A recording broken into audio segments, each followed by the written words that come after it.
వాటా 2014 నుంచి 2024 సంవత్సరాల్లో తెలంగాణ జిఎస్డిపి నుంచి నీటిపారుదల ప్రాజెక్టులకు పర్సంటేజ్ వాటాలో క్రమంగా తగ్గుతూ వచ్చింది. మరి మీరు గమనించాలి, 2014 నుంచి 2023-24 వరకు జిఎస్డిపిలో ఇరిగేషన్ శాఖకి పర్సంటేజ్ తగ్గుతూ వచ్చింది.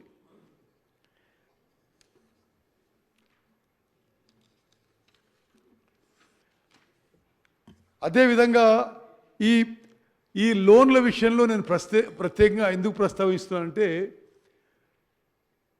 ఇప్పటి వరకు ఈ ప్రభుత్వం 80 అంటే బడ్జెట్లో కేటాయించింది కాకుండా 84,000 కోట్ల రూపాయల లోన్ తీసుకొచ్చిండు. మరి కాళేశ్వరం ప్రాజెక్టుకి 61,000 కోట్లు, పాలమూరు రంగారెడ్డి ఎత్తిపోయి పథకానికి 7,000 కోట్ల రుణం.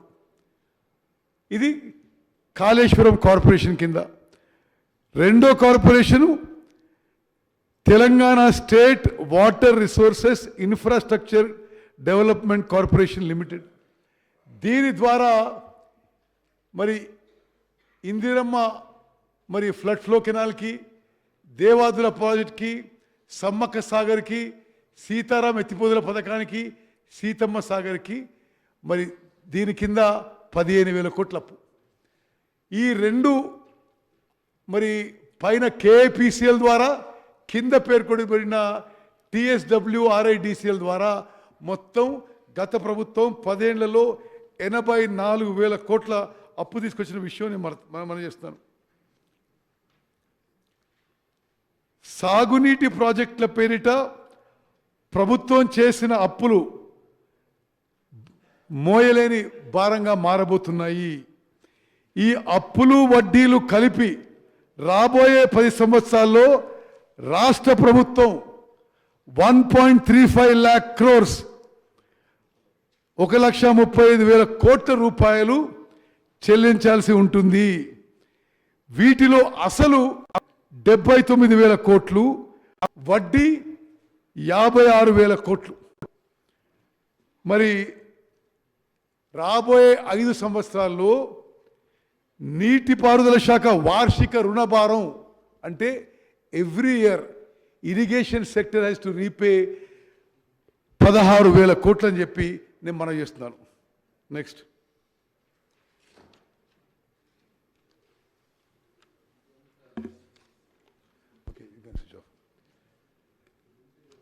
నేను అధ్యక్ష ఇంకో 3-4 మినిట్స్లో 5 మినిట్స్లో సమ్మరైజ్ చేసి ముగిస్తాను. నేను సమ్మరైజ్ చేసేటప్పుడు కొన్ని విషయాలు రిపీట్ చేస్తున్నాను. అది తప్పనిసరిగా మరి తెలంగాణలో ప్రజానీకానికి, రైతులందరికీ తెలియాలనే ఉద్దేశంతో ఈ సమ్మరీలో కొన్ని విషయాలు రిపీట్ చేస్తున్నాను. తెలంగాణ రాష్ట్రం 2014లో ఏర్పాటైనప్పటి నుంచి సాగునీటి ప్రాజెక్టులపై అప్పటి ప్రభుత్వం భారీగా ఖర్చు చేసింది. కానీ వచ్చిన సామాజిక ఆర్థిక ప్రయోజనానికి పెట్టిన ఖర్చుకి పొంతన లేదు. దీనివల్ల రాష్ట్ర ఖజానాపై తీవ్రమైన భారం పడింది.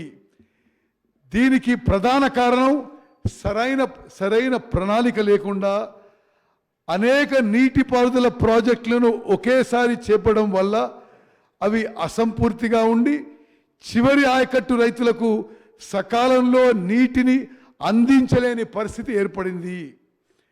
నేను ముందు చెప్పిన విషయం ఫిగర్ ఒకసారి నేను మరి సభ్యులందరికీ ఒకసారి గుర్తు చేస్తున్నా.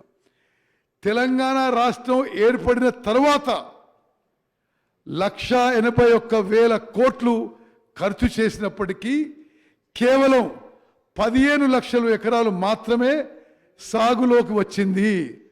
అనగా ఎకరాకు సుమారు 11,44,000 రూపాయలు భారీ ఖర్చు అయింది.